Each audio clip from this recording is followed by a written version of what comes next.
High students welcome to Mathews maths. நம்ம பார்த்து TRP second grade teacher நியமன தேர்வுகளுக்கு ப்ரீவியஸ் இயர் கொஸ்டின்ஸ் 2019 நடந்த டெட் பேப்பர் 2 அந்த தேர்வில் கேட்கப்பட்ட இரண்டாவது 10 கேள்வி. ஒருவர் முதல் மாதம் 640, இரண்டாம் மாதம் 720, மூன்றாம் மாதம் 800 சேமிக்கிறார். அவர் தன்னுடைய சேமிப்பை இதே தொடர் வரிசையில் தொடர்ந்தால் 25வது மாதம் அவர் சேமிக்கும் தொகை எவ்வளவு? முதல் மாதம் எவ்வளவு? 640. ஃபஸ்ட்டு எவ்வளோன்னு பார்த்தீங்கன்னா 640. செகண்ட் எவ்வளோன்னு பார்த்தீங்கன்னா 720. மூணாவது எவ்வளோன்னு பார்த்தீங்கன்னா 800. அப்போது இது டிஃப்ரென்ஸ் பார்த்தீங்கன்னா 80, இங்கேயும் டிஃப்ரென்ஸ் பார்த்தீங்கன்னா 80, ரைட்டுங்களா? அப்போ ரெண்டு டிஃப்ரென்ஸு காமனாக இருக்கிறதால இது ஒரு கூட்டுத்தொடர் வரிசை. என்ன கேட்குறாங்கன்னா 25th டேர்ம் கேட்குறாங்க. அப்போது ஏ ஃபார்முலா என்னென்னா ஏ ப்ளஸ் n மைனஸ் 1. n எவ்வளோ? 25. 25ல் 1 போச்சுன்னா 24. டி எவ்வளோன்னு பார்த்தீங்கன்னா 80. ஸோ 0 8 32 8 2 19. ஆட் பண்ணிங்கன்னா 0 6 5 2 2560. D is the answer. இந்த இடத்துல என்னென்னு பார்த்தீங்கன்னா இருபடி சூத்திரத்தை பயன்படுத்தி தீர்க்க 1 divided by x plus 1 plus 2 divided by x plus 2 is equal to 4 divided by x plus 4. இந்த மாதிரி டினாமினேட்டரில் ஆல்ஃபபெட் வந்துச்சுன்னா அந்த denominator is not equal to 0ன்னு கண்டிஷன் கொடுப்பாங்கன்னு நான் நிறைய தடவை சொல்லிட்டேன். ஏன் கண்டிஷன் நாட் ஈக்குவல் டு 0 கொடுக்குறாங்கன்னு அதையும் சொல்லிட்டேன். ஒன்றா ப்ரீவியஸ் வீடியோஸ்லாம் கொஞ்சம் போய் பாருங்கள், ரைட்டுங்களா? எந்த வீடியோ போய் பார்க்கறது சார்னு கேட்காதீங்க. டினாமினேட்டர் வந்து not equal to 0 because equal to 0 போட்டுனா இன்ஃபினிட்டி ஆகிடும். அதால் வந்து டினாமினேட்டர் நாட் ஈக்குவல் டு 0ன்னு கொடுப்பாங்க. தீர்க்க அப்படின்னா என்ன அர்த்தம்னா சால்வ் பண்ணுங்க அப்படின்னு சொல்லிச்சுன்னா இல்லை சொல்யூஷன் அப்படின்னா எக்ஸோட வேல்யூ கண்டுபிடிக்கணும்னு சொல்லுவாங்க. இந்த கணக்கை பொறுத்த வரைக்கும் ஆன்சரை ஃபிக்ஸ் பண்ணிலாம் போட முடியாது. பிகாஸ் இங்கே என்னென்னு பார்த்தீங்கன்னா இரேஷனல் நம்பர் வருது. ஸோ சான்ஸே இல்லை, கணக்கு போட்டு தான் ஆகணும். எப்படி கணக்கு போடணும் அப்படின்னு பார்த்தீங்கன்னா இதை சால்வ் பண்ணுறதுக்கு இங்கே இருக்கிறத இவர் எங்கே எடுத்துகிட்டு போங்க, இவர் இருக்கிறத இங்கே எடுத்துகிட்டு போங்க. அப்போ என்ன ஆகுனா 1 into x plus 2 x plus 2 x plus 2 plus 2 into x 2x plus 2. கீழே இதை பெருக்கணும்னா x square 1 2 3 3x or 2 2 is equal to 4 divided by x plus 4. இது என்ன ஆகுன்னு பார்த்தீங்கன்னா 1x 2x 3x 2 2 4, ரைட்டுங்களா? இப்போ அடுத்த ஸ்டெப்பு இவர் எங்கே எடுத்துகிட்டு போயிடுங்க. அப்போ என்ன ஆகுன்னு பார்த்தீங்கன்னா 3x plus 4 into x plus 4. இவர் இங்கே போயிட்டார்னா 4 into X square 4x square 4 3 12x plus 4 2 8. இவரை பண்ணுறப்ப என்ன ஆகுன்னா 3x square 3 12x 3 12x 3 12x இது ஒரு 4x, அப்போ 16x 4 16. இவரை இங்கே எடுத்துகிட்டு வந்துட்டிங்கன்னா கழிச்சிடலாம். அப்போ மைனஸ் மைனஸ் மைனஸ் 4 1 போச்சுன்னா எக்ஸ் ஸ்கொயர், 12ல் 16 போச்சுன்னா மைனஸ் 4x, 8ல் 16 போச்சுன்னா மைனஸ் 8 ஈக்குவல் டு 0. அப்போது இதை சால்வ் பண்ணணும். பெருக்கினால் 8 கூட்டினால் 4 வாய்ப்பே இல்லை. அப்போ என்ன பண்ணணும்னா எக்ஸ் இஸ் ஈக்குவல் டு இந்த ஃபார்முலா தெரியும் நிறைய பேருக்கு, minus b plus or minus square root of b square minus 4ac divided by 2a. இப்போது இந்த இடத்துல ஒரு விஷயம் சொல்லணும். TET paper 2 previous year question மாதிரிலாம் நீங்கள் போட்டு பாருங்கள். ஒரு 30 நிமிஷத்தில் இந்த 30 கணக்கெலாம் போடுற மாதிரி. இப்போ இந்த கணக்கெலாம் வந்து நம்ம ஆன்சர் ஃபிக்ஸ் பண்ணிலாம் போட முடியாது, ரைட்டுங்களா? No shortcut trick for this sum. TET பொறுத்த வரைக்கும் இந்த இருக்குல்ல இந்த 2019 டெட்டு பேப்பர் 2ல் இருக்கிற 30 கணக்கு தான் ஷார்ட்கட்லாம் கிடையாது. ஏதோ ஒரு சில கணக்குக்கு சொல்லிக்கலாம். பட் மற்றதெல்லாம் ஃபார்முலா எழுதி எப்படி போடணுன்னு போட்டால் தான் கணக்கு வரும். அதை ட்ரை பண்ணி பாருங்கள், தயவு செஞ்சு பாருங்கள். உங்களால் அந்த டைம் கீப் அப் பண்ண முடியுதா, அதுக்குள்ளார போட முடியுதான்றதை பார்த்துக்கோங்க. அப்போ இந்த இடத்துல ஃபார்முலா என்ன அப்படின்னு பார்த்தீங்கன்னா எக்ஸ் ஈக்குவல் டு ரூட் கண்டுபிடிக்க minus b plus or minus square b square minus 4ac divided by 2a. Minus b எவ்வளோன்னு பார்த்தீங்கன்னா மைனஸ் 4. அப்போ minus of minus plus 4 plus 4 plus or minus square root of b square 4 square பண்ணால் 16 minus 4. ஏ எவ்வளோன்னு பார்த்தீங்கன்னா 1, ஏ எவ்வளோன்னு பார்த்தீங்கன்னா 1, c எவ்வளோன்னு பார்த்தீங்கன்னா minus 8. Minus of minus plus 4 8 32, அதாவது 48. 48 16 இன்ட்டு 4ன்னு எழுதலாமா? 16 இன்ட்டு 3 36 48 டிவைடட் பை 2. ஏ எவ்வளோன்னு பார்த்தீங்கன்னா 1. அப்போ therefore 4 plus or minus 16 root எடுத்தால் 4 √3 டிவைடட் பை 2. இதை கேன்சல் பண்ணிக்கலாம். ஓர் 2 அப்போது 2 ப்ளஸ் ஆர் மைனஸ் 2√3. இப்போ the answer is 2 plus 2√3. அப்புறமா 2 minus 2√3 எங்கே இருக்குது? ஏவில் இருக்குது. ரைட்டுங்களா? ஓகே, இது இப்படி தான் போடணும், வேறு வழி இல்லை. இது என்ன அப்படின்னு பார்த்தீங்கன்னா square root of 12 plus square root of 12 square root of 12 square ரூட்டுக்குள்ளார இப்படி போயிட்டே இருக்குது. டாட் டாட் டாட்னா இன்ஃபினிட்டி. ரைட்டுங்களா? இன்ஃபினிட் சீரியஸ் அது பாட்டுன்னு போயிட்டே இருக்கும். இப்போ இந்த மாதிரி கொடுத்தாங்கன்னா த ஆன்சர் இஸ் 12. இந்த மாதிரி உள்ளே கொடுக்குற நம்பர் என்ன ஆகும்னு பார்த்தீங்கன்னா உள்ளே கொடுக்குற நம்பர் அடுத்தடுத்த எண்ணாக இருக்கும். 3 × 4 இப்படி தான் கொடுப்பாங்க. 1 × 2 2 × 3 6 3 6 அப்புறம் 3 நாங்க 12 4 5 20 இப்படி தான் இருக்கும். இந்த மாதிரி ++ன்னு இருந்துச்சுன்னா பெரிய நம்பர் தான் answer. So B is the answer. இது நிறைய பேருக்கு தெரியும்னு நினைக்கிறேன் எப்படி கணக்கு போடணுன்றது. நீங்கள் ஒன்றா ட்ரை பண்ணிக்கோங்க. ரைட்டுங்களா? தெரியலன்னா கமெண்ட்டில் சொல்லுங்கள், நம்ம போடலாம். அடுத்தது நான் திரும்ப சொல்கிற விஷயம், ஸ்கொயர் ரூட்டுக்குள்ளார இருக்க எண் அடுத்தடுத்த எண்களின் பெருக்கல் தொகையாக இருக்கும். அதில் பெரிய நம்பர் தான் என்னவாக இருக்குன்னா ஆன்சராக இருக்கும். அடுத்தது இப்போ இதில் என்னென்னு பார்த்தீங்கன்னா P, Q மற்றும் R என்ற புள்ளிகளின் அச்சு தொலைவுகள் முறையே 6, -1 1, 3 மற்றும் A, 8. மேலும் PQ = QR எனில் A இன் மதிப்பை காண்க. சார் எங்கேயோ ஒரு நம்ம கிராஃபோட வேணாம், ஜஸ்ட்டு தெரிஞ்சுக்கோங்க. இப்போ இந்த இடத்துல P இருக்கும் சார், இந்த இடத்துல Pன்னு இருக்குது, இந்த இடத்துல Qன்னு இருக்குது, இந்த இடத்துல Rன்னு இருக்குது. இப்போ என்ன சொல்கிறாங்கன்னா PQ = QR. என்ன சொல்கிறாங்கன்னா PQ = QRன்னு சொல்கிறாங்க. டிஸ்டன்ஸ் ஃபார்ம் நம்மளுக்கு தெரியும் இல்லைங்களா? Square root of x2 - x1 the whole square is equal x2 - x1 the whole square plus y2 - y1 the whole square. Distance form. ஆக்சுவலாக இது என்ன அப்படின்னு பார்த்தீங்கன்னா PQவில் இருக்குது. P ஸ்கொயர்னு போட்டோம்னா அந்த ரூட் போயிடும். 9th 10th இருக்குது சார் டிஸ்டன்ஸ் ஃபார்முலா. 2 பாயிண்ட் கொடுக்குறாங்கன்னா டிஸ்டன்ஸ் ஃபார்முலா. அப்போ PQ அப்படின்னும்போது P எவ்வளோன்னு பார்த்தீங்கன்னா எழுதிக்கலாமா? இங்கே எழுதிக்கோங்க. P எவ்வளோன்னு பார்த்தீங்கன்னா 6, -1. Q எவ்வளோன்னு பார்த்தீங்கன்னா 1, 3. R எவ்வளோன்னு பார்த்தீங்கன்னா A, 8. அப்போ PQ அப்படின்னும்போது x2 - x1 இது x1 y1 x2 y3 x3 y3.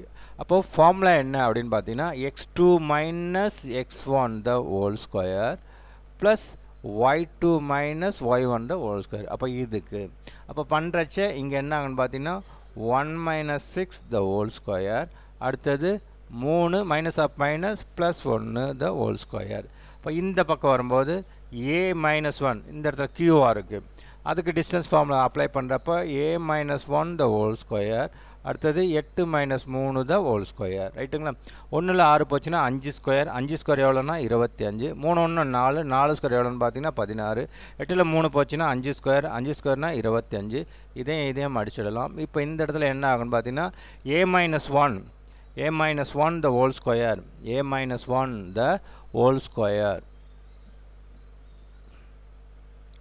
A - 1 the whole square equal to இந்த இடத்துல 16. இந்த இடத்துல 16. அப்போ therefore இப்படி போட்டுக்கலாமா? A - 1 the whole square equal to 16னா அப்போ therefore A - 1 equal to +or - root எடுத்துடலாம். அப்போ therefore A is equal to minus. இது ஆக்சுவலாக குவாட்ரட்டிக் ஈக்குவேஷன் கொண்டு வரணும், தேவையில்லை. இது இங்கே ஈஸியாக முடிஞ்சிடலாம். A - 1 the whole square equal to 16. அடுத்தது A square - 2A + 1 அப்படின்னு போடணும்.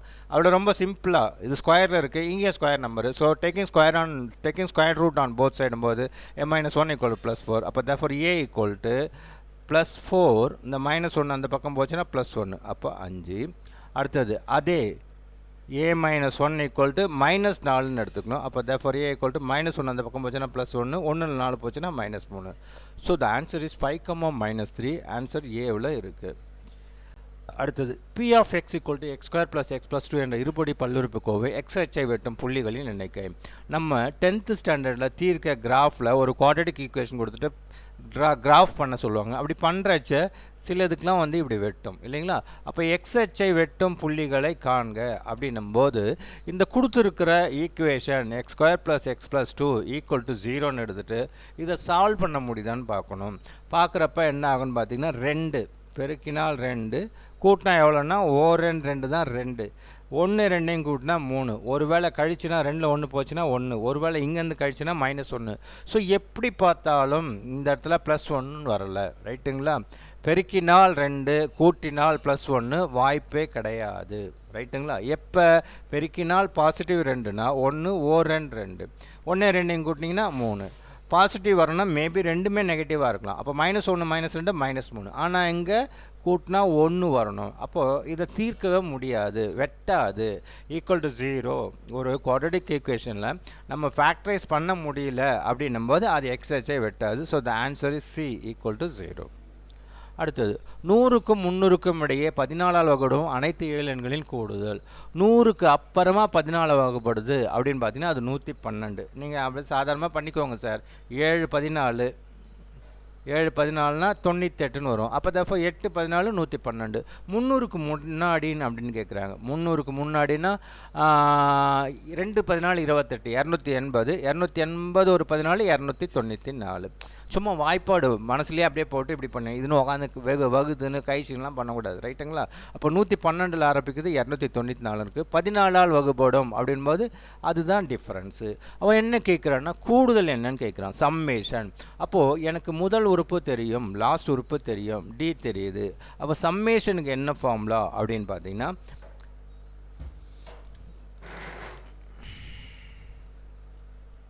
சம்மேஷனுக்கு ஃபார்முலா என்ன அப்படின்னு பார்த்தீங்கன்னா Sn is equal to A plus SA plus L n/2 into A plus L. A தெரியும், L தெரியும், n கண்டுபிடிக்கணும். அப்படின்னும்போது என்ன பண்ணணும்னு சொல்லியிருக்கேன், லாஸ்ட் மைனஸ் ஃபஸ்ட்டு. அப்போ 294 மைனஸ் 112 பொது வித்தியாசம் 14. ஞாபகமாக ஒன்று கூட்டிக்கணும். இதை பண்ணிங்கன்னா என்னன்னு பார்த்தீங்கன்னா 2 9ல் 1 போச்சுன்னா 8 ஒரு 1. ரைட்டுங்களா? ஒரு 14 3 14 13 13 1 14. அப்போ மொத்தம் எத்தனை டேர்ம் இருக்கும் அப்படின்னு பார்த்தீங்கன்னா 14 டேர்ம் இருக்கும். ரைட்டுங்களா? இது தெரியும்னு நினைக்கிறேன். n = l-a/d+1 ஃபார்முலா எழுதி போடாமல் last minus first divide by பொது வித்தியாசம் ப்ளஸ் 1. ஓகே, அப்படி போட்டுனா 14ன்னு வருது. அப்போ A + L இது ரெண்டுத்தையும் கூட்டிக்கணும். முதல் உறுப்பா ரெண்டாவது உறுப்பையும் இங்கே கூட்டிக்கிட்டோம்னா 2 4 6 294 ஒரு 112 6 9 1 10 ஒரு 4 406. இது டிவைடட் பை 2. இது ஒரு தடவை, இது 7 தடவை. அப்போ பெருக்கணும்னா 7 6 42 7 28 28 42. ஆன்சர் ஏவில் இருக்குது.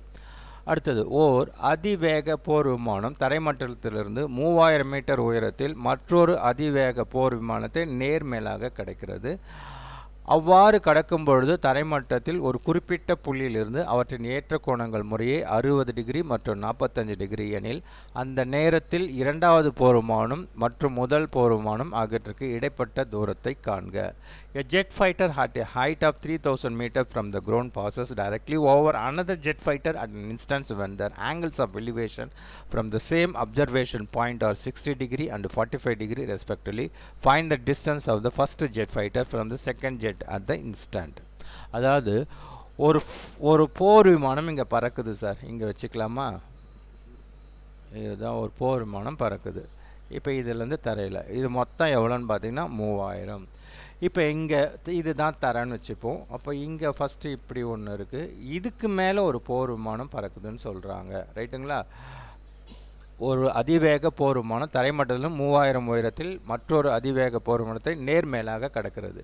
இப்போ இங்கேருந்து இதுக்கு மேலே கடக்கிறது. அவ்வாறு கடக்கும் பொழுது தரைமட்டத்தில் ஒரு குறிப்பிட்ட புள்ளியிலேருந்து அவற்றின் ஏற்ற கோணங்கள். அப்போ இது எவ்வளோன்னு பார்த்தீங்கன்னா 60, இது எவ்வளோன்னு பார்த்தீங்கன்னா 40. அந்த இரண்டாவது போர் விமானம் மற்றும் முதல் போர் விமானத்திற்கு இடைப்பட்ட தூரம், அதாவது இது செகண்டு, இங்கே ஏற்கனவே பறக்குது, இதுக்கு மேலே ஒன்று பறக்குது அப்படின்னும் போது இந்த டிஸ்டன்ஸு கேட்குறாங்க. அப்போ இது ஒய்ன்னு வச்சுக்கலாம். இது எவ்வளோன்னு பார்த்தீங்கன்னா மொத்தம் 3000 அப்படின்னும் போது இது 3000 மைனஸ் ஒய். ரைட்டா? அப்போது ஃபஸ்ட்டு இதில் எதிர்பக்கம் இவன் என்ன கேட்குறான் அப்படின்னு பார்த்தீங்கன்னா இது 90 டிகிரி, இது 90 டிகிரி, இது மொத்தம் 3000. இது ஃபஸ்ட்டு விமானம், இது செகண்ட் விமானம், இதுக்குள்ளார டிஸ்டன்ஸ் ஒய். மொத்தம் 3000 போது இது 3000 மைனஸ் ஒய். இப்போ இந்த இடத்துல இது தெரியுது. இப்போ தரையிலேருந்து இந்த இடத்த நான் எக்ஸ்ன்னு வச்சுக்கிறேன், இந்த இடத்த நான் எக்ஸ்ன்னு வச்சுக்கிறேன். ரைட்டுங்களா? கர்ணம் எடுக்க வேணாம், இதை நான் எக்ஸ்ன்னு வச்சுக்கிறேன். அப்போ என்ன ஆகும் ஃபார்முலான்னு பார்த்தீங்கன்னா எதிர்பக்கம் பை அடிப்பக்கம். அதுக்கு ஃபார்முலா என்னென்னு பார்த்தீங்கன்னா tan 60. இப்போ tan 60 = எதிர்பக்கம் தரையிலேருந்து ஃபஸ்ட்டு பறக்கிற போர் விமானம். அதோட டிஸ்டன்ஸ் எவ்வளோன்னு பார்த்தீங்கன்னா 3000 டிவைடட் பை எக்ஸ். ரைட்டுங்களா? tan 60 மதிப்பு எவ்வளோன்னு பார்த்தீங்கன்னா √3. அப்போ therefore √3 is equal to 3000 divided by x. அப்போ therefore x is equal to என்ன ஆகும் அப்படின்னு பார்த்தீங்கன்னா 3000 divided by √3. இப்போ இந்த இந்த 3-ஐ என்ன பண்ணிக்கலாம்னா √3 into √3 பண்ணிக்கலாம். இது ஒரு தடவை அடிச்சிடலாம். அப்போ என்ன ஆகும் அப்படின்னு பார்த்தீங்கன்னா 1000 into √3. கொஞ்சம் 3000ன்னு இருக்கும். இந்த 3000-த்தை 3 into 1000 வச்சுக்கோங்க. இந்த 3ல் √3 into √3, ஒரு √3 அடிச்சோம்னா √3 into 1000, that is 1000 √3. அப்போ எக்ஸோட வேல்யூ நான் கண்டுபிடிச்சிட்டேன் 1000 √3. அடுத்தது என்ன கேட்குறாங்க அப்படின்னு பார்த்தீங்கன்னா இந்த இடத்துல 45 தெரியும் இல்லையா? அப்போ அதுக்கு tan 45ன்னு எடுத்திங்கன்னா tan 45 is equal to opposite எவ்வளோன்னு பார்த்தீங்கன்னா 3000 minus y divided by அடிப்பக்கம் எவ்வளோன்னு பார்த்தீங்கன்னா 1000 √3. இந்த 1000 √3க்கு √3யோட மதிப்பு கொடுத்துருக்காங்க 1.732. ஸோ இதை பெருக்கிறோன்னா 1732 3 0 போட்டுக்கணும்.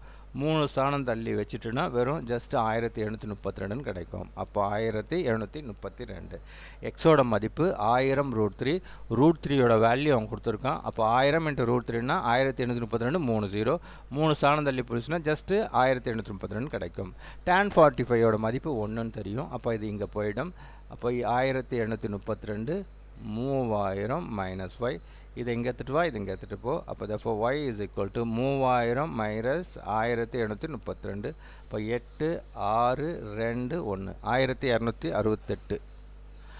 B is the answer. ரைட்டுங்களா? ஓகே. அடுத்தது வட்ட வடிவிலான ஒரு தாமிர கம்பியின் ஆரம் 35 சென்டிமீட்டர். இது சதுர வடிவில் வளைக்கப்படுகிறது.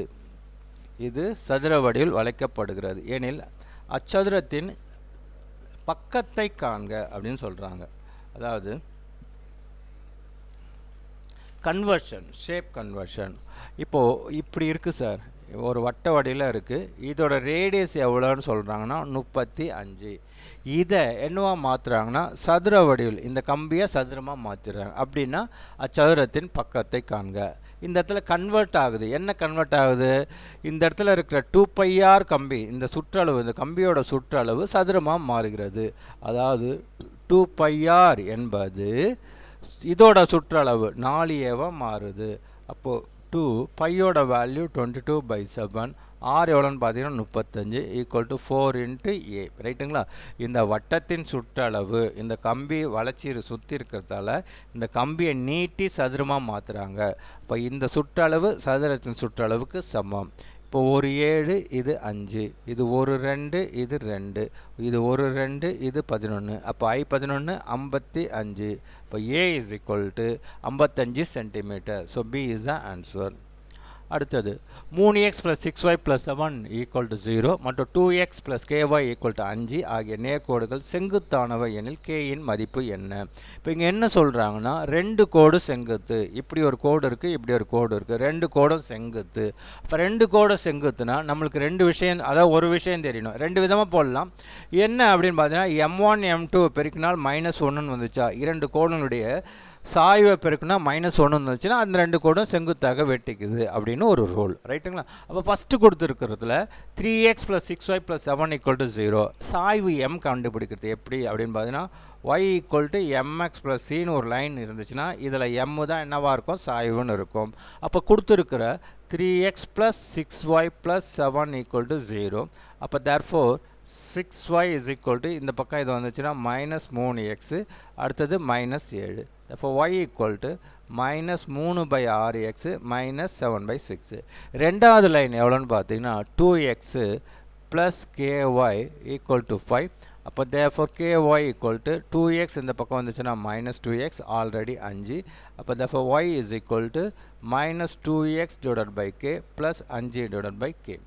இப்போ இதில் m1 மைனஸ் 3/6, இந்த இடத்துல m2 மைனஸ் 2/க்கு ரெண்டுத்தையும் பெருக்கணும்னா -1. இந்த மைனஸ் இன்ட்டு மைனஸ் ப்ளஸ்ஸு, ஓரன் 2 இது 3, இந்த 3 அடிச்சிடலாம். இப்போ k இங்கே பக்கம் வந்துடுச்சுன்னா இந்த -1 இங்கே வந்துடும். அப்போ k ஈக்குவல் டு -1. இதுதான் ஆன்சர். ரைட்டுங்களா? கேவோட மதிப்பு வந்து -1. இந்த கணக்கு இன்னொரு மெத்தட் இருக்குது, வேணாம் நீங்கள் இந்த இதுக்கே கொடுத்துருக்கிற xy ஈக்குவேஷனை y ஈக்குவல்ட்டுன்னு கொண்டுட்டு வந்துட்டு எக்ஸுக்கு முன்னாடி இருக்கிறது m. ஃபஸ்ட் லைனில் ஒரு m எடுக்கிறீங்க, செகண்ட் லைனுக்கு ஒரு m எடுங்க, ரெண்டுத்தையும் பெருக்கினால் -1ன்னு வரும். ஸோ அந்த கண்டிஷனை அப்ளை பண்ணி கேவோட மதிப்பு -1ன்னு எடுக்கலாம். ரைட்டுங்களா? அடுத்தது, பின்வரும் படத்தில் எத்தனை சதுரங்கள் உள்ளன? இது ஆளாளுக்கு ஒரு ஆன்சர் சொல்கிறாங்க. இதில் சதுரம் அப்படின்னும்போது இந்த இடத்துல இன்டர்செக்ட் ஆகுது இல்லைங்களா, இதெல்லாம் எடுக்கக்கூடாது. சதுரம்னா என்னது? அது கம்ப்ளீட்டடாக இப்படி இருக்கிறது தான் சதுரம். இடையில் எதனா வந்துச்சுன்னா அதெல்லாம் எடுத்துக்க முடியாது. ரைட்டா? அப்போ அது பிரகாரம் பார்த்தீங்கன்னா 1 2 3 4. இப்போ இதுக்கு 4னா 1 2 3 4. அப்போ 4 4 4 16. இதுதான் ஆன்சர். அது என்ன கொடுத்துருக்காங்கன்னு தெரியல. ரைட்டுங்களா? இப்படி தான் பண்ண முடியும். மற்றபடி சார் இது ஒரு ஸ்கொயர் ஆகிடுச்சே சார், அப்புறமா இது ஒரு ஸ்கொயர் ஆகுமே சார், இது ஒரு ஸ்கொயர் ஆகுமா சார் சொல்ல முடியாது. ரைட்டுங்களா? அது தப்பு.